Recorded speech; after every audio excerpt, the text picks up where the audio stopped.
દરેક નીતિની સામે કાયદાની રીતે ઊભો રહેતો SSK ન્યૂઝ ચેનલ। સુરતના અલથાણ સોમ ચોકડી પાસે મેટ્રોની કામગીરીના ખોદાયેલા ખાડામાંથી મૃતદેહ મળી આવતા પોલીસ દોડતી થઈ ગઈ હતી। સુરતના અલથાણ ખાતે સોહમ ચોકડી પાસે મેટ્રોની વાયરિંગની કામગીરી માટે ખોદાયેલા ખાડામાંથી એક આડેજનો મૃતદેહ મળી આવ્યો હતો।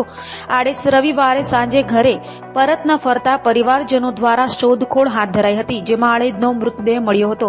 તો આડેજને કોઈએ ધક્કો મારી ફેંકી દીધો હોવાની આશંકા પણ વ્યક્ત કરાઈ રહી છે। મારો અમે કાલથી રાતના 12 વાગ્યાથી એને હોતા હતા, તો સવારે ખબર પડી તો અમે ગયા ફાયર બ્રિગેડ વાળા એને કાઢેલો, ખાડામાં કોઈ લાખી દીધેલો છે। સાયકલ બી હતી એની પાસે, સાયકલ બી નથી ત્યાં, તો સવારે અમને ખબર પડી।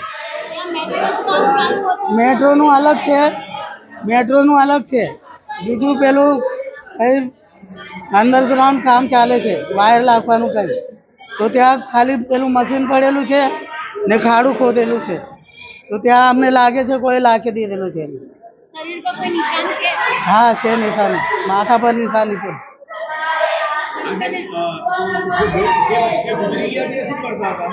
મજૂરી કામ કરતા હતો, મજૂરી માર્બલમાં મજૂરી કામ કરતો। હા, ઘરેથી તો એ કામ પર જ નીકળે, કોઈ કહીને નહીં જાય। તો કાલે 3 વાગ્યાથી નીકળેલો, તો રાતના 8 વાગ્યા સુધી ખબર પડી કે અહીંયા હતો। તો સવારે જઈને અમે તપાસ કરી કે અહીંયા હતો, એમ કે રાતના 8 વાગ્યા પછી નથી દેખાયો। તો અમે સવારથી રાતના 12 વાગ્યાથી હોતા છે, પોલીસ સ્ટેશનમાં બી જઈને આવ્યા, સિવિલમાં બી આવ્યા, બધી જગા તો શોધીને આવ્યા, તો કંઈ તપાસ જ નથી લાગી।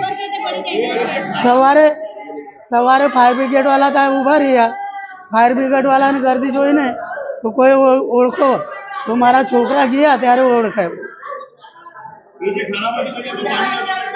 પાણી ન હતું, એ પાણી જેવું હતું થોડું થોડું, ત્યાંથી ફાયર બ્રિગેડ વાળા કાઢેલું છે।